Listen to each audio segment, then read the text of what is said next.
Communicable diseases.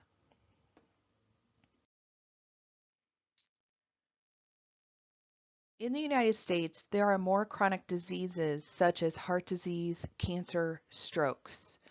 Um, in your book, there is a list of new infectious diseases in the last 30 years of the 20th century, such as toxic shock syndrome, which is staph, Lyme disease, HIV, SARS, and Ebola. In the developing countries, infectious diseases continues to be the leading cause of death. Approximately half of the deaths are attributed to TB, malaria, HIV, and AIDS. Now, worldwide, there are 3 infectious diseases ranked in the top 10 in 2016 by the World Health Organization. Lower respiratory infections, diarrheal disease, and TB. HIV/AIDS, which was previously in the top 10, has fallen off the list for now from a global perspective, but still a leading cause of death in lower income countries. Now, there are some new concerns, such as microbial adaptation. There's increasing virulence of existing strains. We've seen new pathogenic microorganisms emerge. There's the threat of using microorganisms as a mean of terrorism, and that's become more to the forefront of people's brains since 9/11. And also that has been an idea that's been around for a while. People used to throw corpses of patients who died of the plague into the enemy territory. And then if we think about even like right now in the midst of COVID-19, this is a new type of infectious disease that is coming to the forefront of the healthcare world. Now, if we think about HIV/AIDS, the number of deaths related to HIV/AIDS is to fall by 2030, but it will still remain in the top 10 leading cause of deaths worldwide. TB will also fall by then to 20, but then we have to think about what is going on with new bacteria and diseases developing during that time.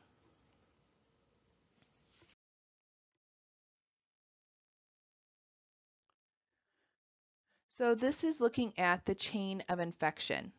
You can see agent, reservoir, portal of exit, and that means from the infected person or animal, means of transmission, and then portal of entry, which means going into that susceptible host, and then the host.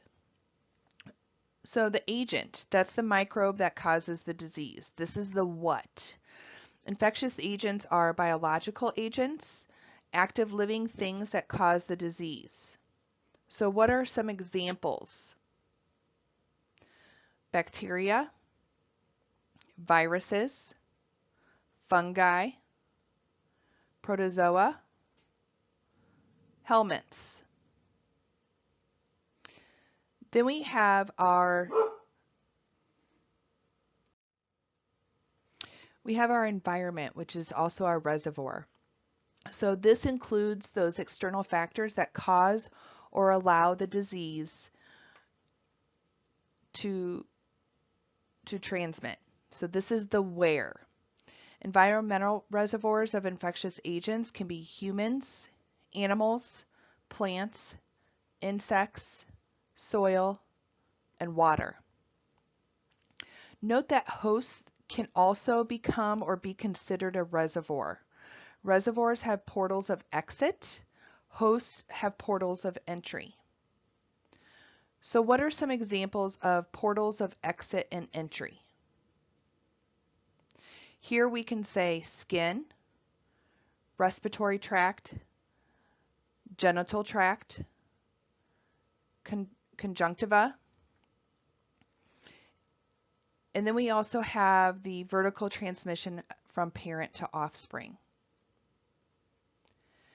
Now our means or our mechanisms of transmission addresses the how. How does an infectious agent get from the reservoir over to the host? So this is our link between the portal of exit from the reservoir to the portal of entry in the host.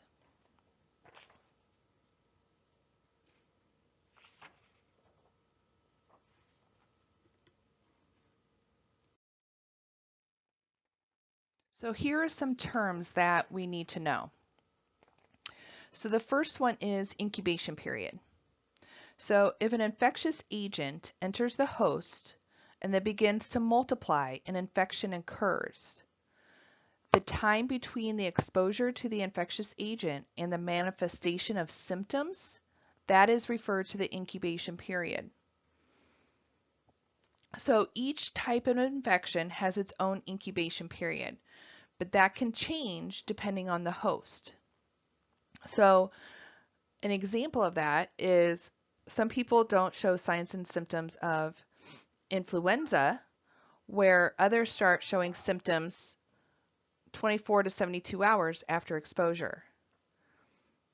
Then we need to know also that that period of communicability, so that's that time where the virus or the infection can be spread, is also variable. Adults can spread influenza 1 day before symptoms begin and 3 to 7 days after they start. Children can transmit the virus after more than 7 days. Then we have the carrier. Now the carrier is someone who is infected with the disease but doesn't have symptoms, but yet that person can still transmit the infecting agent to others. So remember Typhoid Mary. Then we have colonization. So carriers are said to be colonized. Colonization refers to the presence of an infectious agent, but yet that person does not have any clinical signs of the disease, and yet that infected host is capable of transmitting the agent.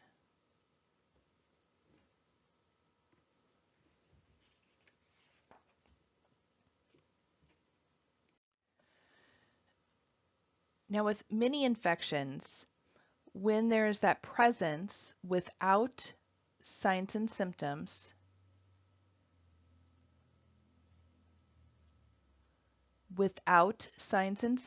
that is referred to as colonization. Now, when an infectious agent is present with signs and symptoms, it's referred to as an infection. Okay. Now, I'm going to say, keep that in mind just in general about infections, but this information does not apply to TB. And we'll talk about that when we get there.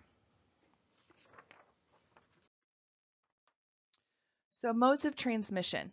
Okay, so let's go back, think back to day one of J1. Okay, where transmission was talked about in CBN1 clinical. Okay, so transmission is the mechanism or the method of transmission, where how that is getting from an infectious agent, or how that infectious agent is getting from the reservoir, that environment, to another host. Okay, so we have airborne.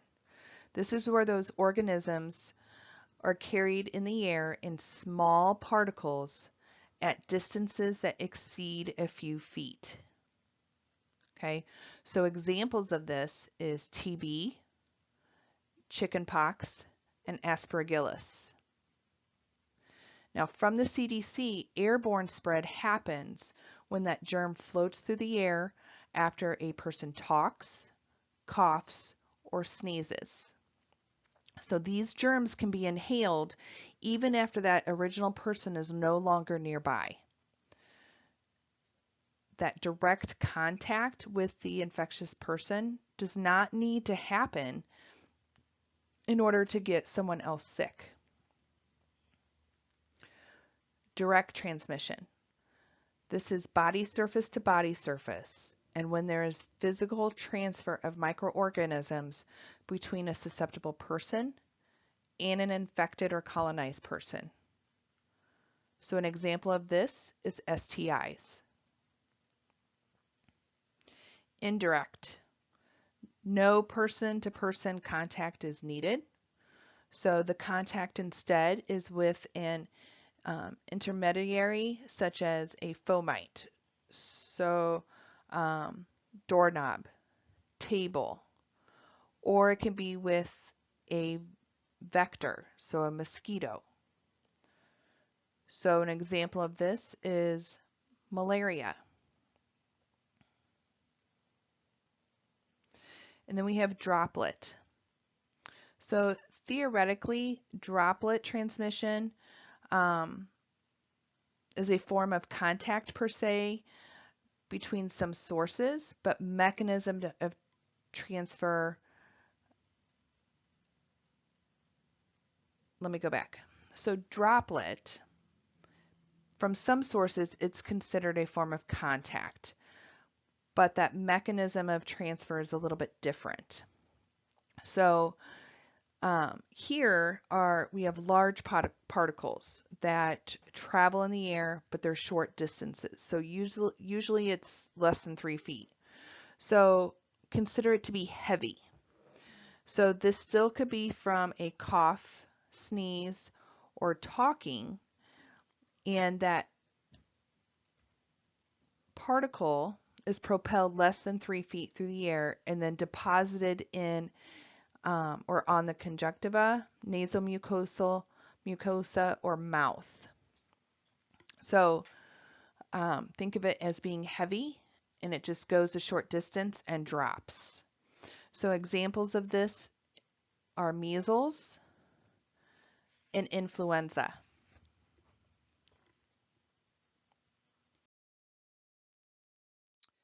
So outbreak investigation, kind of fitting right now, right? So an endemic, this is considered an expected level. So this is when a disease, infection, or infectious agent has become prevalent within a population or geographical area. Epidemic is when it is above that expected level in a certain population or geographical area. So remember that this is similar to an outbreak, but it just encompasses a larger geographic region. And then pandemic, okay, current situation. This is when the epidemic has spread worldwide. So on your sheets there, you will see steps in an investigation.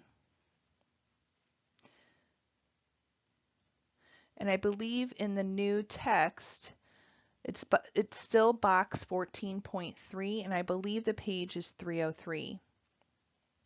Now this is referencing the week 10 material.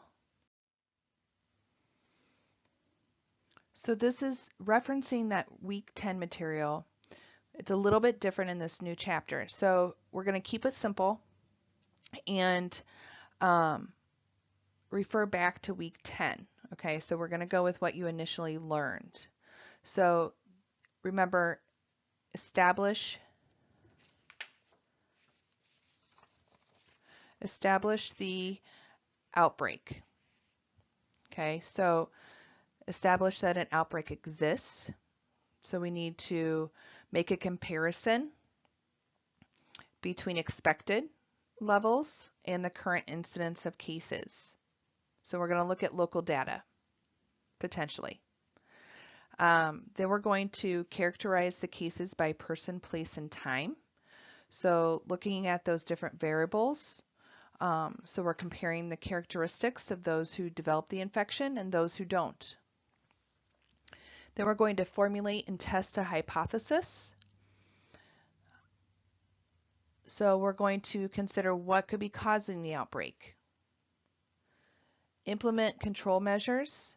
So we want to see if we can control that outbreak. And then evaluation. Evaluate the efficacy to control the measures. Are we stopping it? And then we need to communicate our findings. So let's put that into perspective of what's going on now with COVID-19. Okay, so we know that there's an outbreak. Okay, so we have established that incidence. Characterize it by person, place, and time.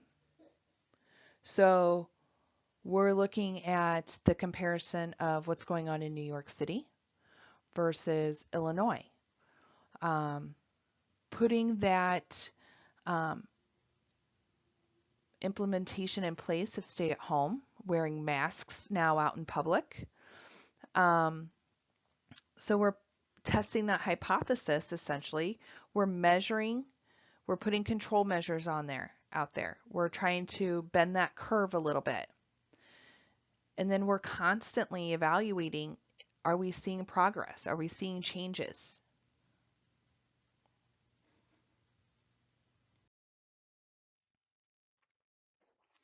Immunity.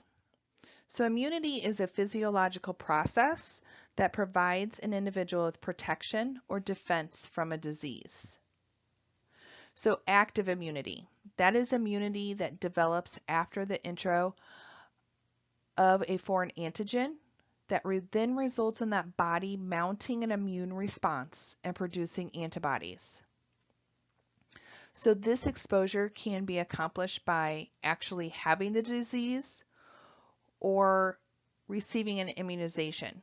So either way results in the individual developing their own antibodies against the organism. So examples, varicella. Many years ago, there wasn't a vaccine for chickenpox, and kids commonly got it. And usually that was around age 5. I remember being young. My brother and I got chickenpox, and my mom called all the other moms in the church, and we met up and had a play day because they wanted their kids to be exposed to so they could develop the antibodies. Now, we do have a vaccine for chickenpox, and most kids get that. So when exposed to the antigen from the vaccine, the body produces antibodies. So either way, having the disease or being immunized against it, the body makes its own antibodies. And so the next time that same antigen is encountered, the body is able to fight it and resist it. Active acquired immunity can take a little time to build up, but lasts for an extended amount of time and often the whole lifetime. Now, let's put a little curve in that. So Harper had her 2 chickenpox vaccines, but yet earlier this year she developed chickenpox. It wasn't as significant. She still had the chickenpox spots, the vesicles, but they didn't crust over. They didn't itch as significantly, but she had her spots for probably a week. And so they said she may have not just developed enough antibodies.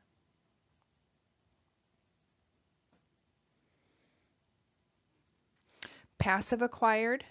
So with passive acquired, immunity occurs when the person is given antibodies rather than producing them with their own immune system. So an example is a mom transferring antibodies to her unborn baby in utero. So with this, this is where we apply that vaccine for pertussis that moms are given between 27 and 37 weeks of gestation.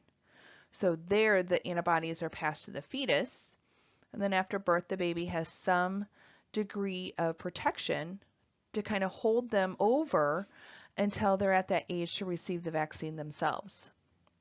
So that would be considered a natural route of passive acquired immunity.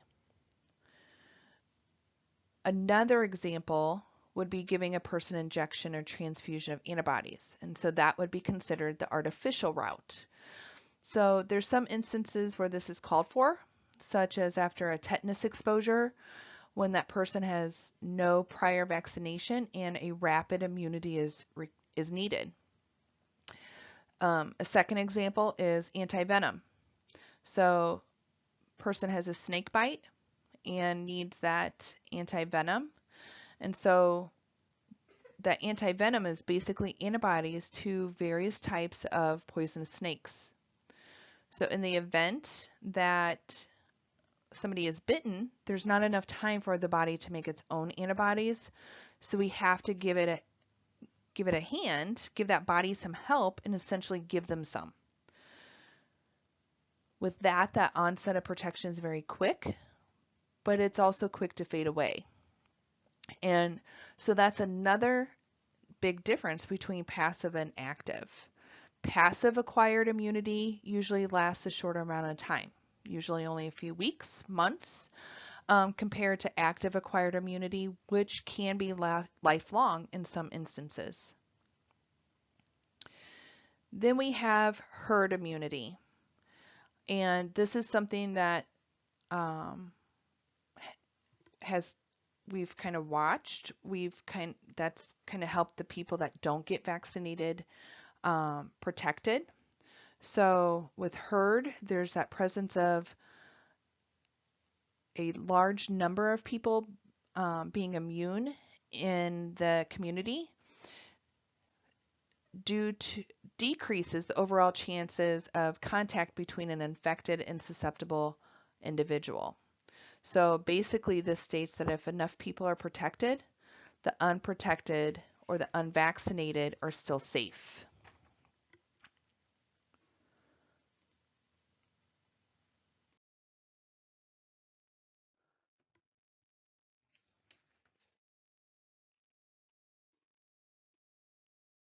We're going to skip measles here because we're going to talk about measles in another recording. MRSA.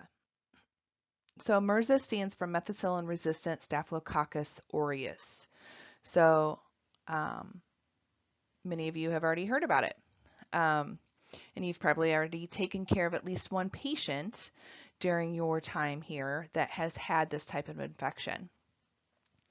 So this used to be strictly a healthcare associated infection, so what we would consider a nosocomial infection.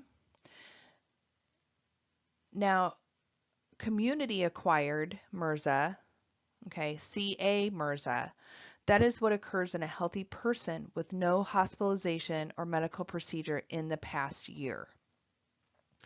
Community acquired, we probably all have it. It manifests commonly on the skin and other infections. So skin is what is mostly being seen in the outpatient setting. In the inpatient setting, we can see MRSA in the bloodstream in pneumonia infections. And we know if it is left untreated, it can lead to sepsis. Now, it's estimated that between approximately 2 in every 100 people carry MRSA in the nose without illness.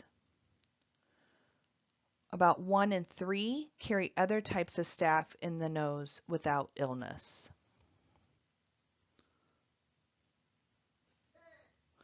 So how is MRSA transmitted?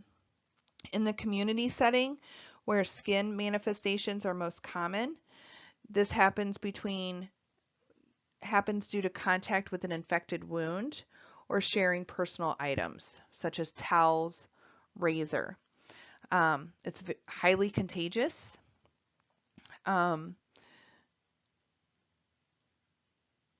And then we can also see it in crowding, so prison systems, skin-to-skin contact, and again, sharing that equipment. So like athletes, daycares, schools, military environments. So how does MRSA present? Well, typically it appears as a boil. So what does a boil look like? Well, the bump is going to be red, swollen, painful, warm to touch. It may come to a head and even spontaneously drain a purulent drainage. Sometimes people can have a fever. We're going to diagnose this by doing a culture and sensitivity, and that sensitivity aspect is very important because there have been cases of resistance. Treatment, it's going to be with an antibiotic that covers staph. So most commonly we're going to be using Bactrim,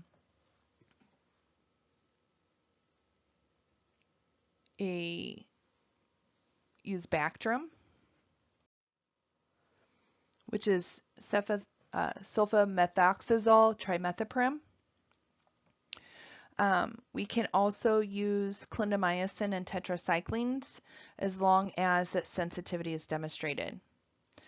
Of course, we know that our big gun, in some instances where there is that resistance, is going to be Vanco. Okay, so this is why we need to confirm the susceptibility by doing that sensitivity report. Prevention, keep wounds covered, so we don't want to transmit it through the drainage. We don't want to share personal items. We're going to wash and dry sheets, towels, clothing, and overall teach good hygiene.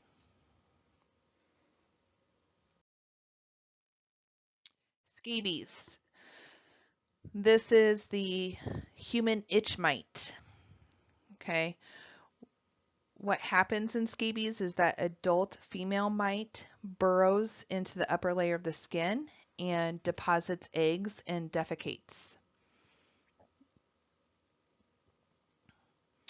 Transmission. So people can transmit even if they do not have any symptoms. Typically it happens with direct prolonged skin-to-skin contact, so often sexually transmitted. Can occur via fomites such as bedding and clothing, but that is not as common. So how does scabies present? Intense itching, especially at night.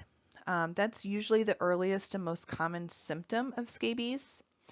What causes that is that hypersensitivity that develops to the mite itself and its feces. Commonly, we're going to see a linear papular rash, and it's going to be between the fingers and toes. But we can also see it in the skin folds and creases around the wrists, sometimes at the waistband. So you can sometimes see that line where that female mite burrows beneath the top layer of skin and lays the eggs. Now, sometimes when a person gets scabies for the very first time, they don't have any symptoms for the first 4 to 8 weeks of infestation, but yet they can still transmit it. So think about how long they have been contagious, but they didn't have any symptoms to know that they had scabies. Diagnosis is usually based on the appearance and that distribution of the rash. Also that itching, that intense itching at nighttime. Any known exposures, We can also diagnose by doing a skin scraping and looking underneath the microscope. If somebody within the home is diagnosed with scabies, all household members and sexual contacts must be treated with a scabicide. And this is all individuals in the household and sexual contacts within the last month. Everyone gets treated at the same time to help prevent reinfection. So commonly we can use a permethrin cream. Adults will apply it from the neck down to the toes. Infants and young children will have it applied to their entire head and neck as well. Then it's washed off after a recommended amount of time. Their Lindane, Lindane, that is the prescription. But yet that is something that should not be used under the age of 2. There's really no true over-the-counter medication that has yet proven to be effective. On your guided notes, you can then see how we can prevent. So avoid direct skin-to-skin contact with an infected person or items.